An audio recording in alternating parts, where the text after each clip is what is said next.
The Future Diplomacy Project is designed to put diplomacy, negotiation, and the practice of interpersonal conflict mediation back at the center of global politics.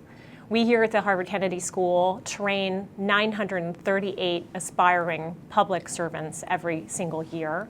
Not all of them will go into an international field by and large, but they will, because all politics are now no longer just local but are international, will have some kind of contact with international counterparts. 48% of the students at the Harvard Kennedy School are international. They come from countries all across the world, 190 countries across the globe.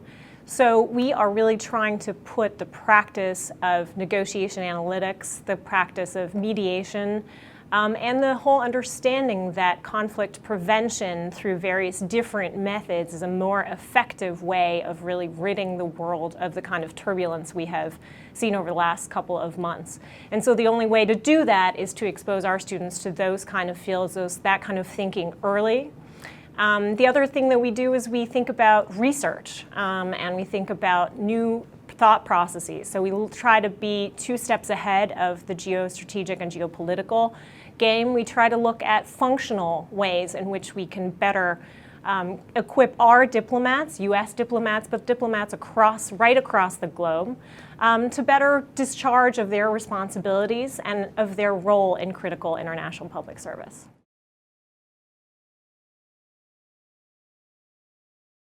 Well, I think the fundamental quality of a successful diplomat is, by and large, empathy, humility, and the capacity to listen.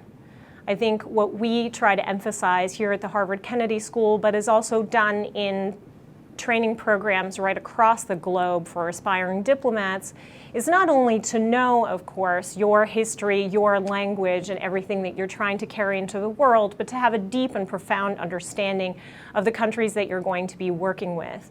And it's not only the countries that you will be working with, because by and large, diplomacy in the 21st century is no longer something that is conducted across big mahogany tables, largely by middle-aged men wearing red ties. It's increasingly gone back to its original understanding, whereby it's really, quote unquote, a contact sport, meaning to say that diplomats right across the globe should be functioning within country, should have a profound understanding of thoughts, ambitions, and economic, political, and societal aspirations of the countries that they're serving in. And so in order to do that, you have to equip whoever your diplomats are through the perspective of what you're trying to achieve in foreign policy terms.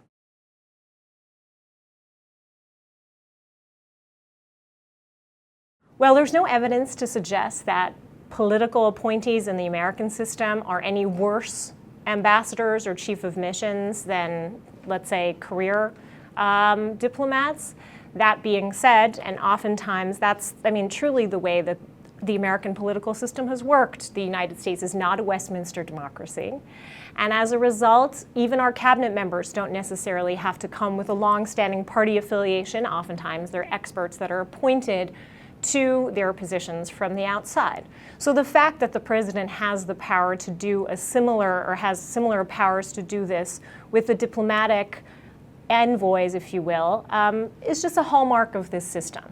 And there have been academic studies done at Penn State University to look into this, particularly who does a good job, who does a bad job. So there's no proof in that. What we found by and large, or what this study has found by and large, is that appointed ambassadors often excel far beyond career appointees, or they're on the other side of the spectrum. They're what one might term failures at this position. But in the middle, the career Foreign Service officers are by and large in the middle of that group.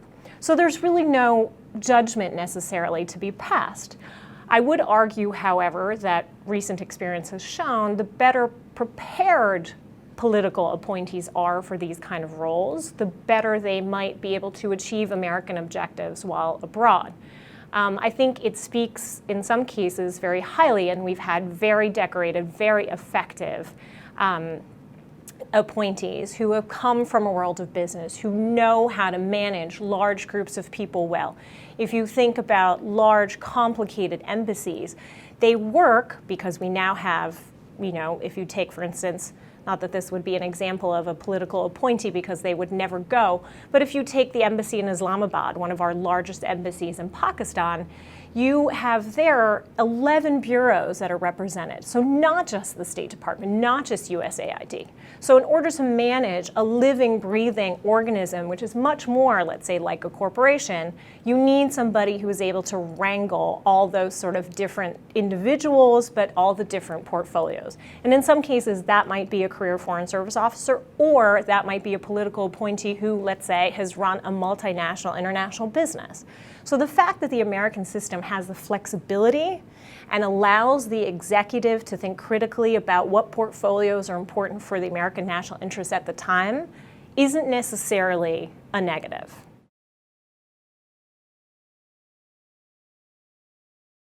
When this nation came about, if you think about the creation of the first Department of State, Thomas Jefferson had a staff of 7 plus the janitor, a staff of 8. And American diplomacy, by and large, then was expeditionary.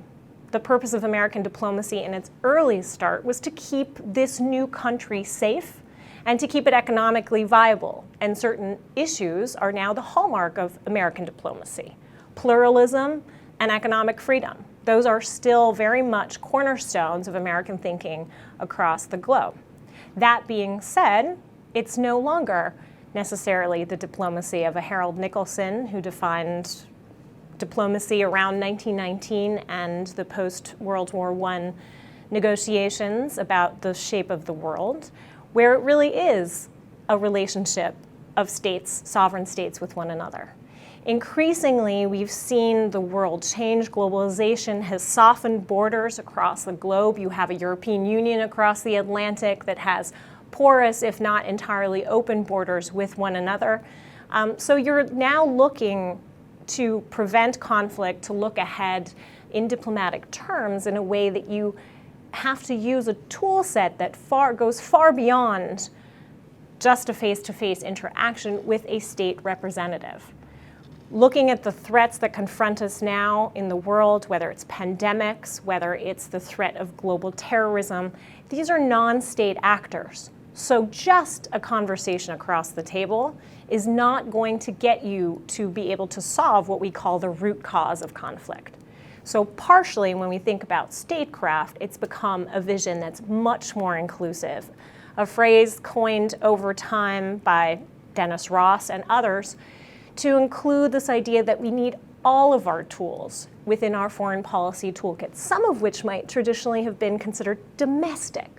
So it's to say, we need a diplomacy backed by force. We need to have the ability to discharge the best army in the world, which is clearly the US Army and the US military institutions.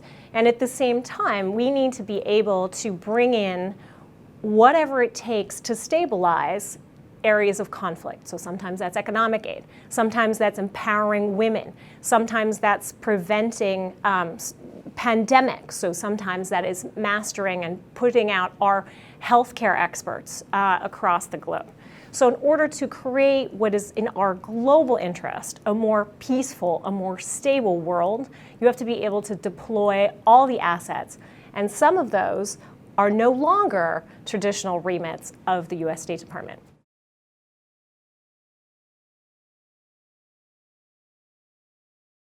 So we have had the rich opportunity to be able to transform the bureaucracy from the inside. And that's had an incredible impact on our young diplomats, certainly the ones that are entering the Foreign Service now and in the coming cohorts.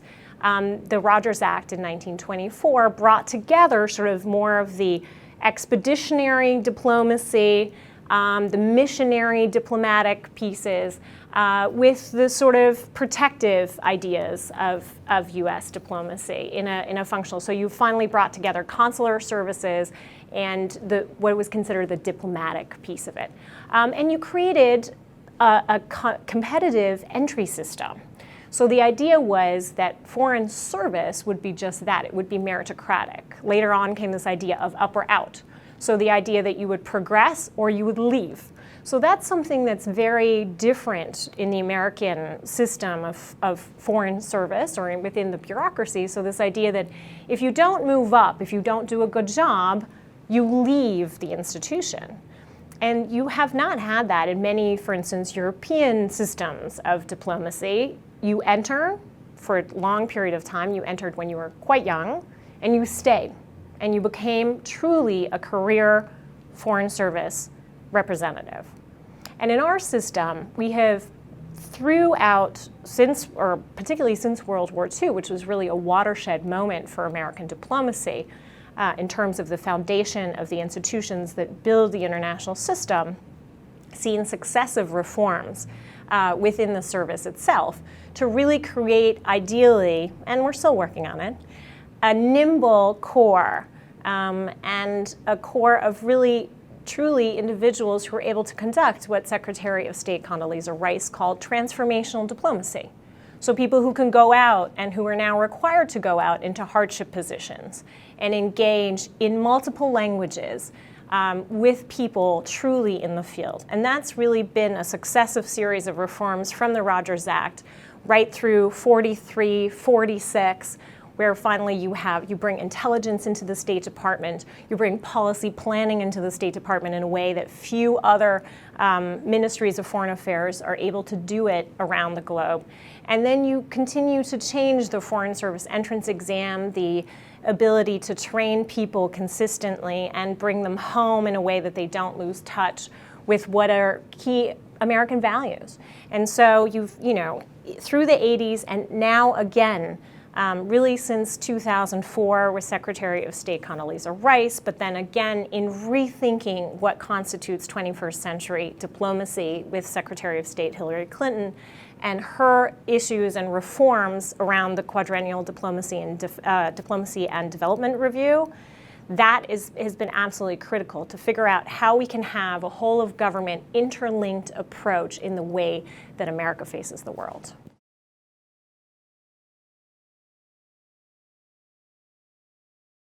Well, after September 11th, the instinct to be isolationist, which has been, as Henry Kissinger has said, the struggle of American diplomacy in the 20th century. And we see this today in our battles, in our political battles, has been this bifurcation and this fight between isolationism and foreign engagement. Are these conflicts that don't matter to us? We're so far away from them. Why should we be fighting foreign wars? Why should we even be engaged in this civil war, that civil war, or that famine, or this particular political instability? Why can't we just stay home? This idea of isolationism versus engagement, spreading American values, spreading pluralism, spreading American democracy, if you will, those fundamental values across the globe, which have made this country a beacon, an aspirational player in the world. And so the idea that that narrative continues to be important is something that we had to regain. When this country was attacked in 2001, you saw across the globe, you saw walls go up around embassies in a way that had been unseen. You also saw, little by little, this idea of getting rid of key institutions of public diplomacy that really engaged and explained the American way of life through the use of various different media. I grew up in Germany, and we had an America House in Frankfurt, which was an open-door place, which was a museum and showed films and engaged people in panel discussions around the relationship between Germany and the United States. We took all that away. We turned the money off for that. We took it away, and instead we built walls around our embassies. And then over the course of the past decade, 13, 14 years later, we've seen how little that has served us and how misunderstood Americans are across the world. And if we're not able to offer a better response, a hopeful message, an optimistic view, optimism has driven the American way of life and American aspirations since the inception of this nation. If we cannot communicate that, if we can't communicate that message of hope, the role of the United States as a soft power is immediately diminished. And so part of Hillary Clinton's ambitions in the State Department was this idea of 21st century statecraft and of empowering people to get out there.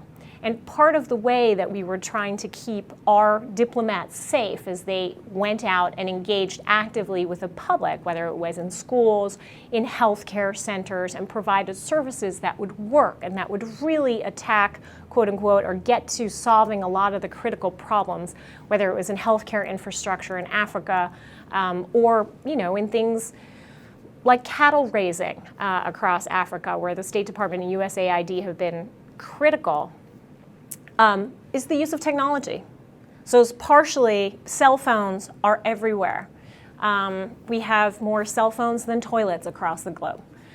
So this idea that people are really only a click, a text, some communication function away. The fact that we were able to keep open Twitter during the Iranian Revolution a few years ago, or the Green Revolution a few years ago, those kind of things have had an impact in allowing our diplomats to communicate more effectively with the outside. But of course, nothing takes away from human contact. And sometimes that makes for very dangerous situations for our diplomats. And yet, what has proven, or has been proven over the last couple of years, is that that is absolutely worthwhile and it's absolutely essential toward raising the appreciation and the understanding for what America's values are.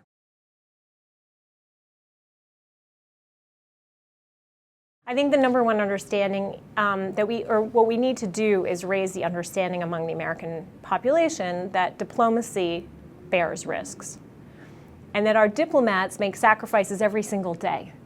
Not unlike our military, though of course the explicit risk of life and limb for American values, for American political objectives, is slightly different than what our diplomats go out and do. It's by and large still about conflict prevention and the engagement around American ideals and American interests. And yet, our diplomats are out there oftentimes away from their families.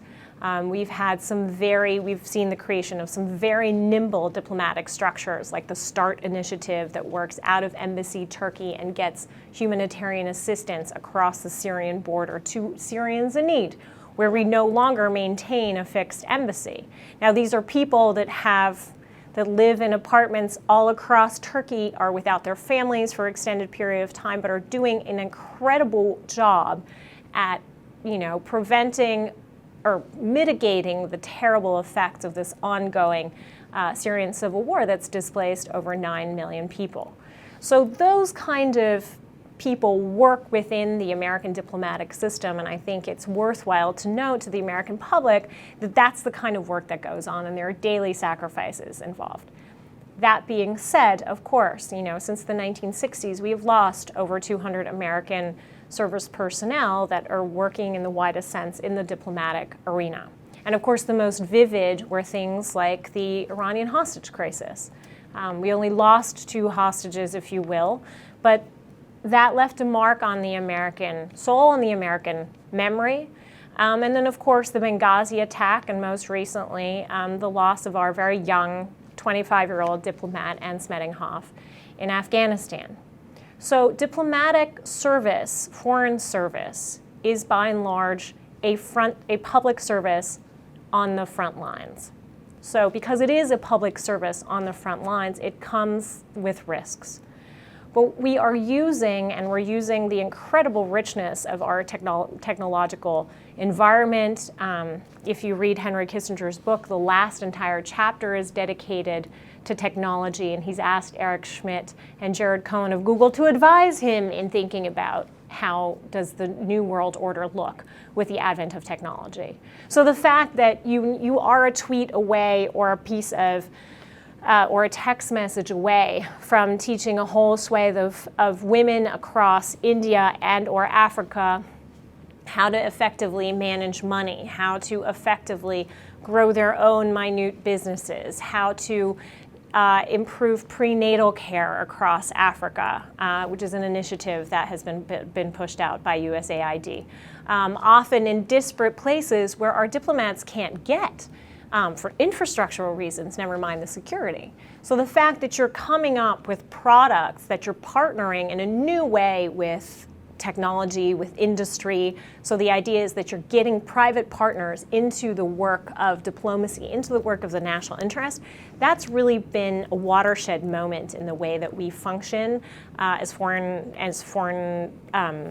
international professionals, shall we say. So technology has really shifted the way that international professionals, by and large, can do their jobs. This is also true of NGOs, but it's particularly critical for our service personnel that's really, working with the American taxpayer money to make the world a better place, a safer place.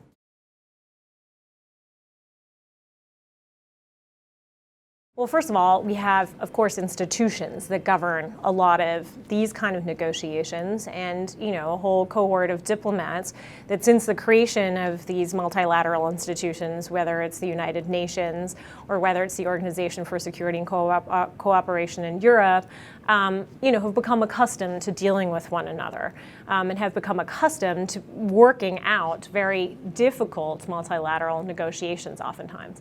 But we've also learned that sometimes it's more effective to make progress in smaller negotiations.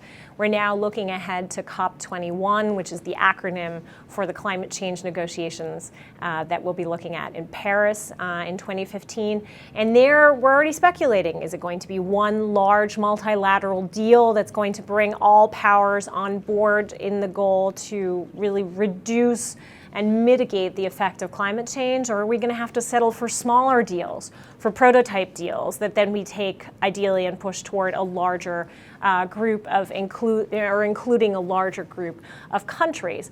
So I think multilateral diplomacy is a muscle that's trained, that's flexed, that's nimble. We have just come off of the consultations for the 69th UN General Assembly. And while it's on the one hand, a big international stage to get your point across if you're country X or Y and really sell both to your domestic electorate, but also really to the forum of the world, what it is you stand for and what your ambitions are, behind those doors, you're getting work done on, the Millennium Development Goals, for instance, which are, coming up to a critical milestone in just a couple of months in a year. So I think that's absolutely critical. No problem functions in isolation anymore. We've discovered that you make, one policy choice, it leads to another policy consequence. And so allies, fundamentally, and in the multilateral system, allies are there in part to expose your blind spots. And if you're making policy and you're making policy decisions that's going to have either knock-on effects on them in terms of refugees, displacement. The European Union, for instance, made a critical choice on fisheries policy a few years ago that then prompted a whole surge in refugees across the Mediterranean.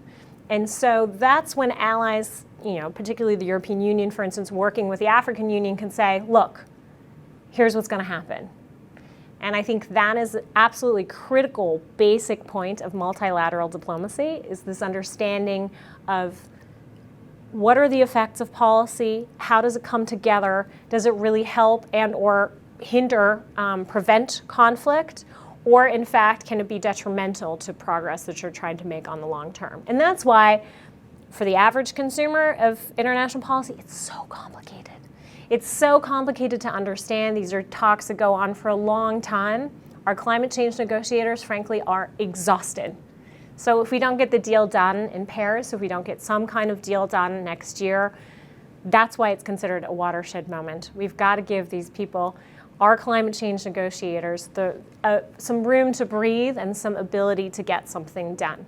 But that also critically depends on how responsive a domestic audience is and how much we are engaged and interested in what diplomacy can do, for the global sphere.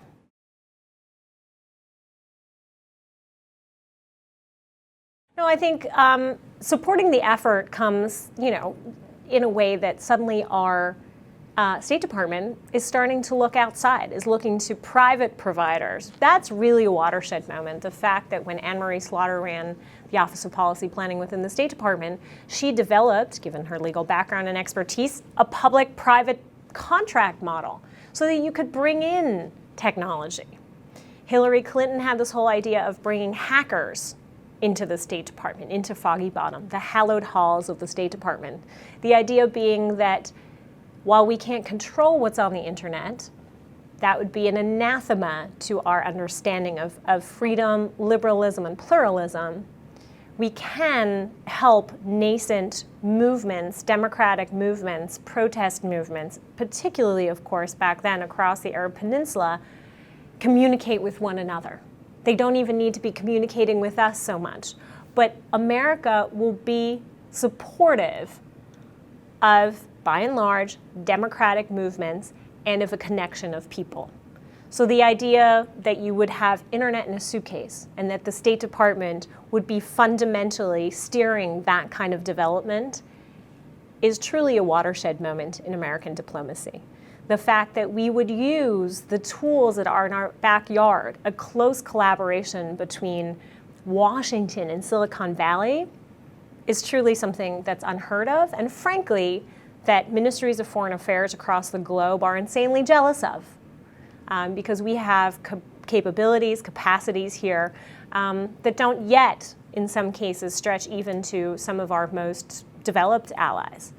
And so the idea of 21st century statecraft, of using mobile phones to deliver essential public service and to get, if you will, more bang for your buck from an American taxpayer dollar in the field and have more impact toward creating a better, safer, stronger world is truly something that's new, and that's really the envy of ministries of foreign affairs from Paris to Berlin to Rome, and some of our European allies even, who might have figured this out on their own.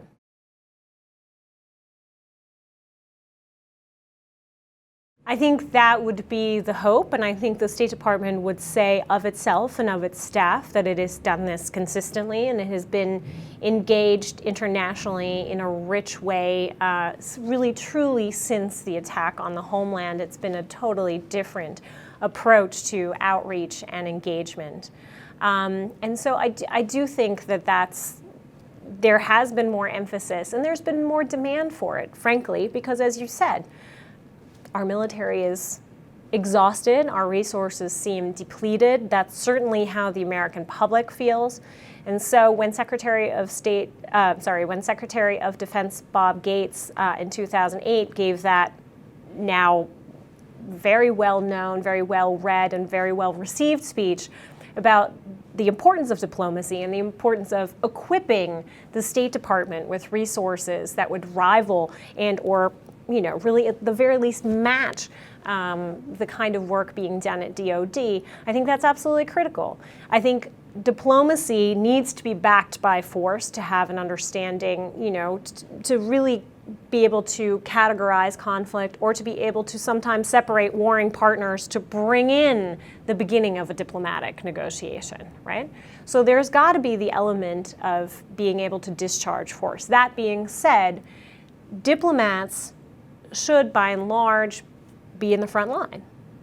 And because of the way that the State Department is spread across the globe, the intelligence that is brought back, by and large, we are.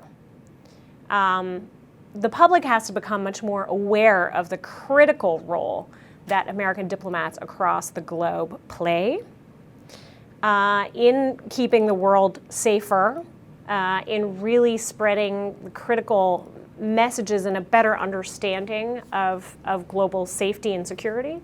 And in that way, that I think is all of our hope, we will not have to send our boots in. We will not have to send our boys, our men and women in the armed forces into harm's way, into conflicts which we might not fully understand.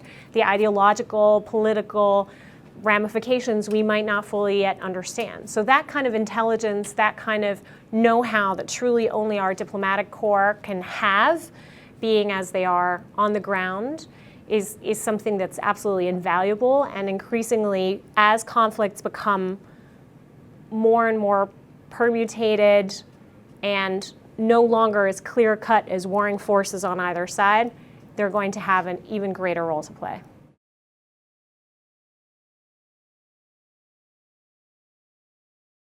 I think, there are always critical issues with respect to recruitment and attractiveness of the Foreign Service.